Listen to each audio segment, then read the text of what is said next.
Hello and welcome to India's World. The situation in Syria is becoming increasingly alarming. The European Union has lifted arms embargo against Syria, which means that European Union countries would be free to supply arms to Syrian rebels. Russia wants to deter any misadventure by outsiders and is reconsidering its options in Syria.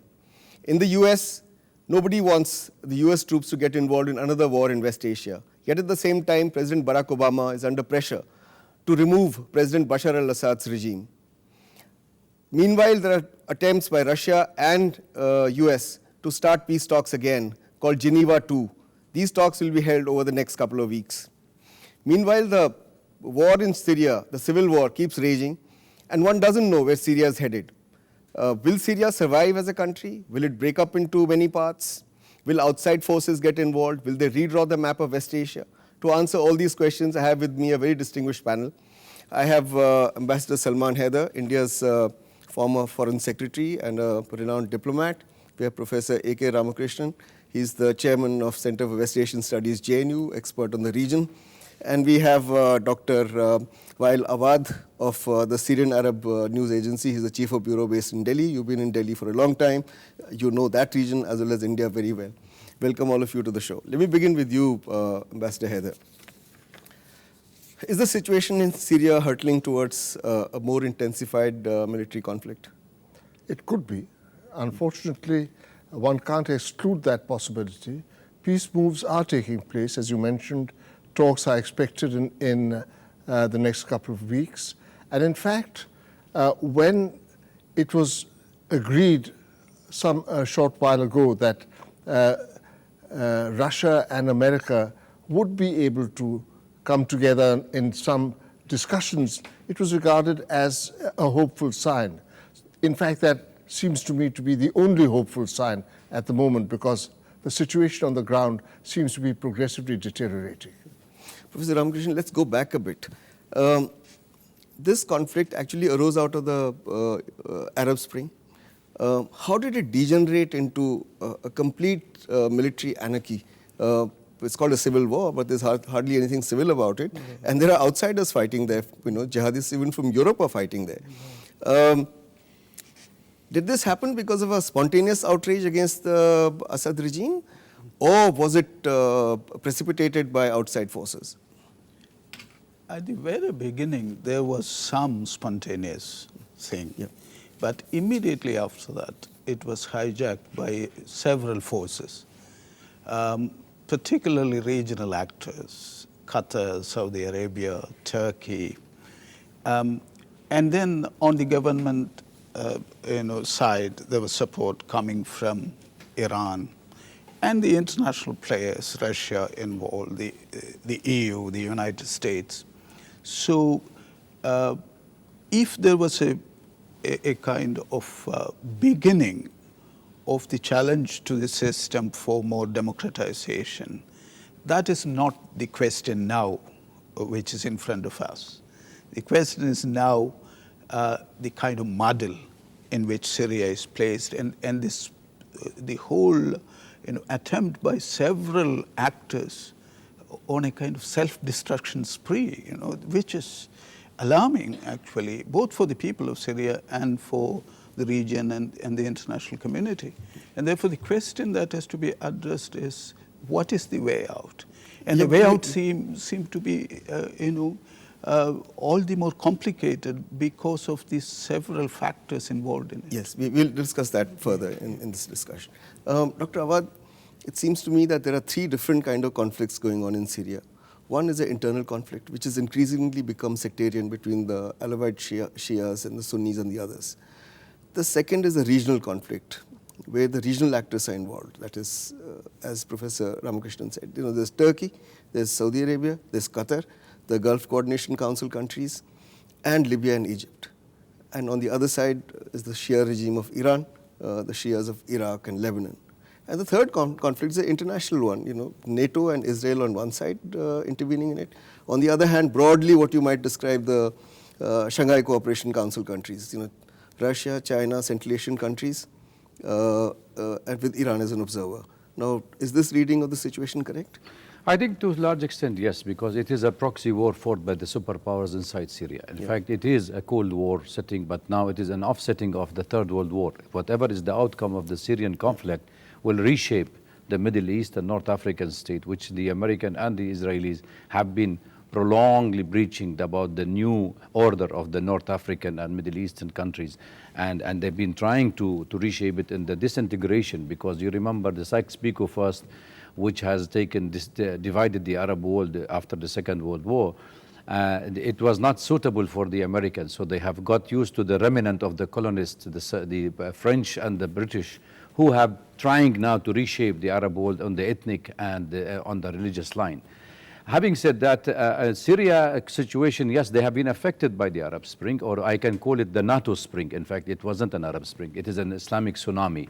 Because NATO and as we know, all of us, that they have put their hand with the Islamist forces, and they realize that the best way to divide the Arab world and reoccupy this Arab world is to put our hand with the religious forces rather than the democratic and the secular forces. And that's why you see the regimes which are supposed to be secular in the Arab world have fallen one after the other apart.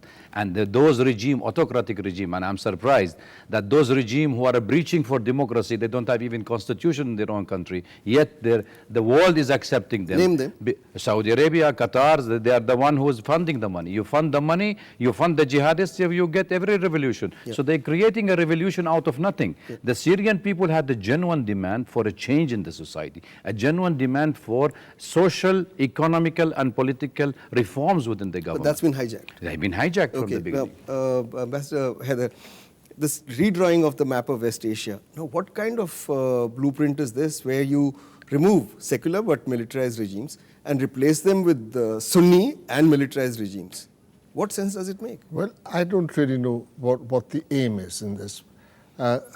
Redrawing the map should not be taken as in my understanding, to mean a geographical, a political map. Yes, and see the Syrian regime, as we all know, has got certain huge disadvantages. It's a minority regime, and the Alawites, the ruling Alawites, have some overspill and some impact in neighboring Lebanon, maybe some nearby places. But they are vulnerable to mass movements or to broad movements which obtain support from other communities within Syria. And this is fueled, this has been used deliberately. Dr. Awwad has told us about in what way, what his feelings are about who has been using and how the fractured situation has been used for the benefit of certain forces. Yes. Okay, we need to take a break at this juncture. We'll continue with this interesting discussion after the break. Don't go away.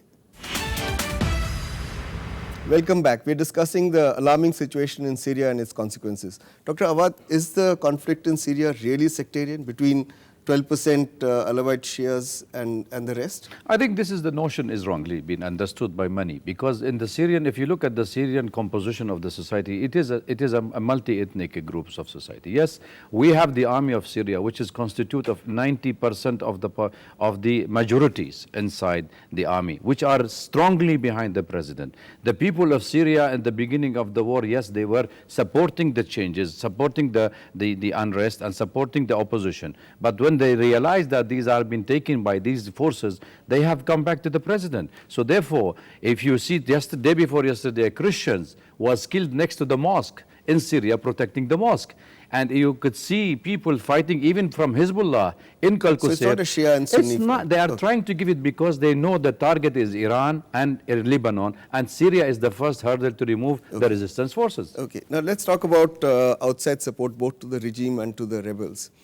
Now, this British initiative to remove the arms embargo on Syria and to supply arms to the rebels, so at least pave the way for it. Do you think it could have happened without a nod from Washington? Impossible, to my mind. Yeah. I think that Washington has been able to stay in the background because it's more convenient to do so and push forward people who actually have a terrible track record in the Middle East. Yeah. If I recall, when I was a young student here in Delhi, it was Britain and France, the same countries where these countries attacked Egypt.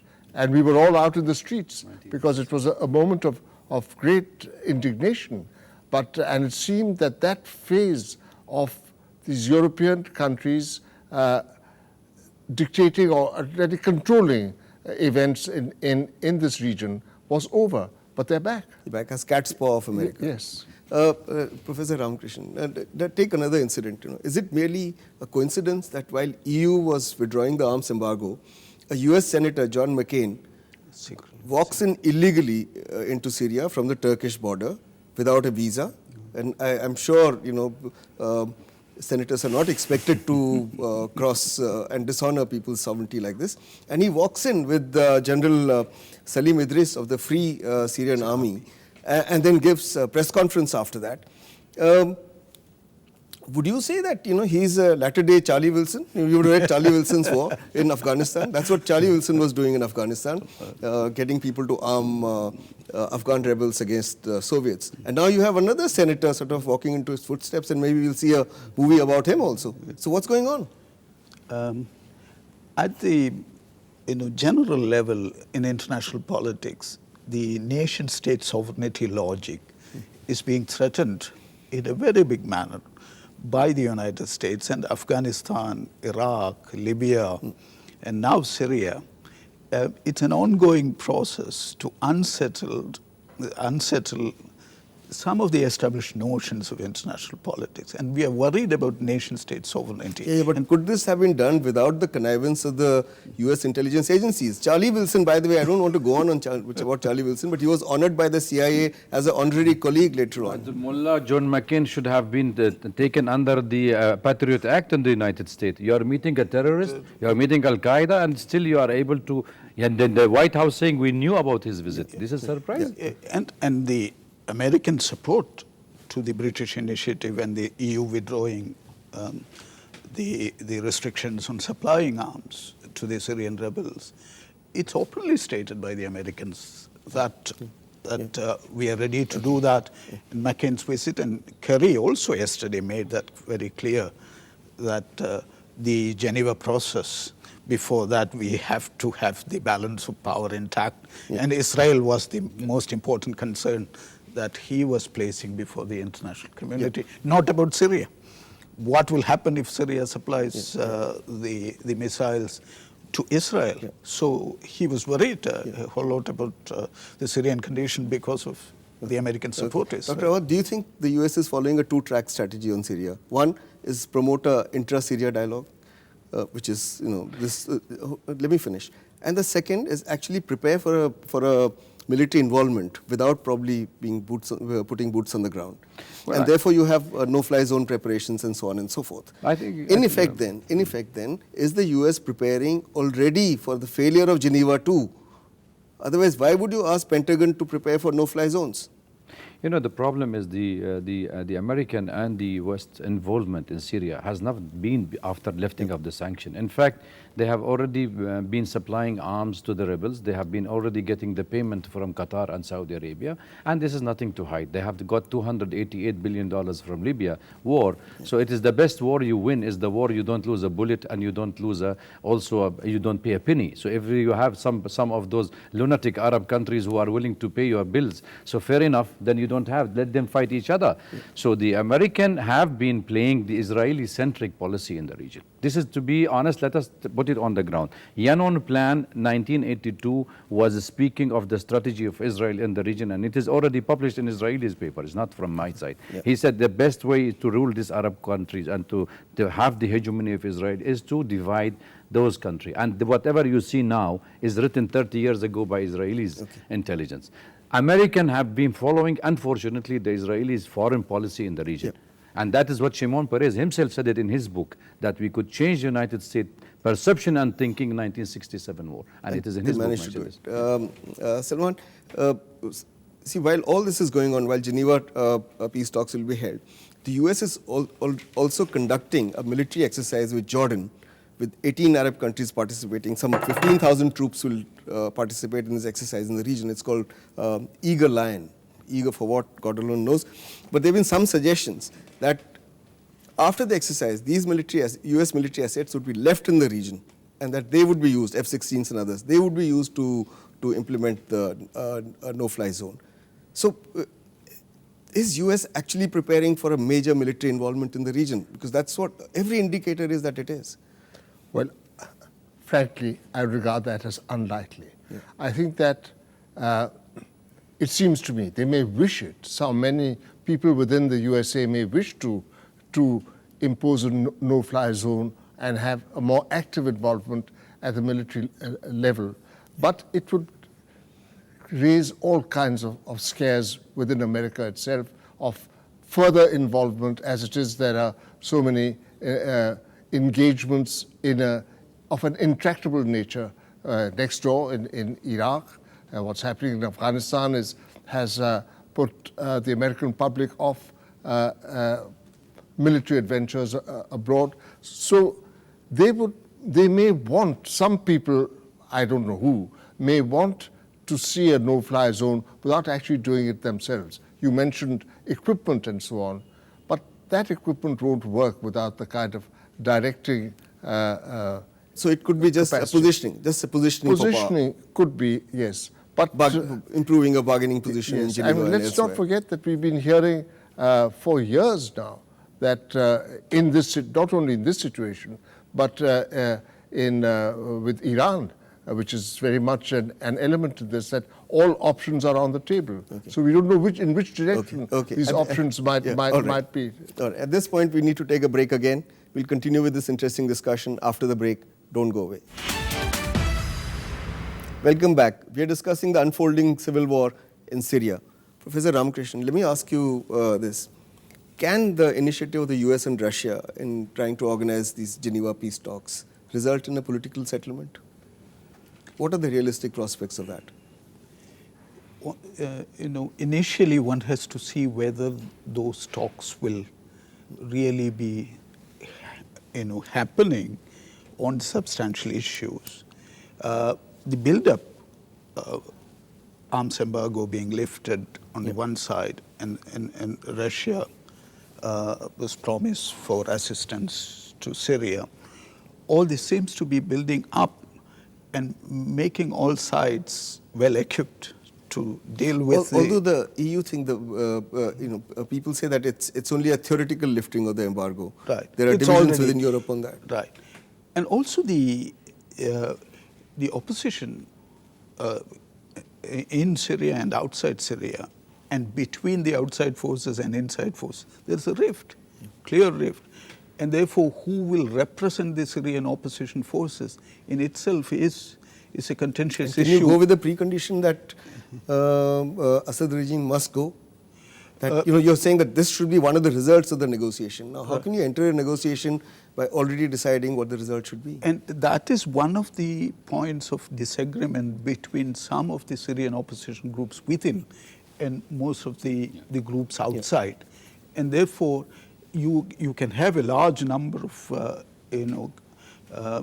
representatives of the opposition groups participating, but they are a very big divided lot. Yeah.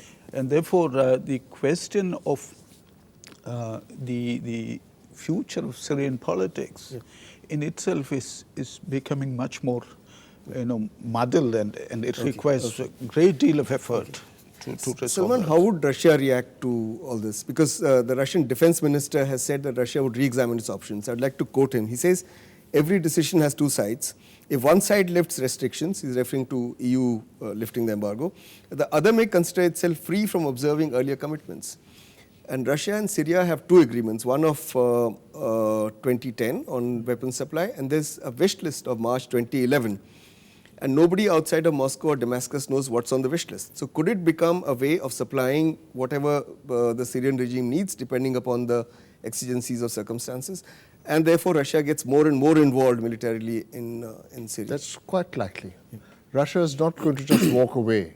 Yeah. And I think it's made it very clear that it's not going to be duped, as it were. It won't accept words as it did eventually in Libya to follow a certain course of action.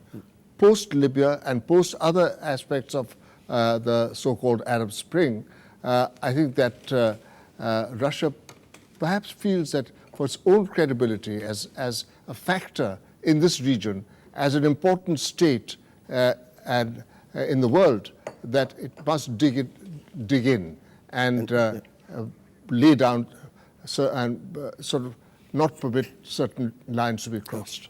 Dr. Awwad, do you foresee a situation where President Assad survives, controlling only Damascus and the coastal cities, and Syria disintegrating? People are talking about Syria disintegrating into three parts. One under Assad, the other maybe a Kurdish region in the northeast, and the rest.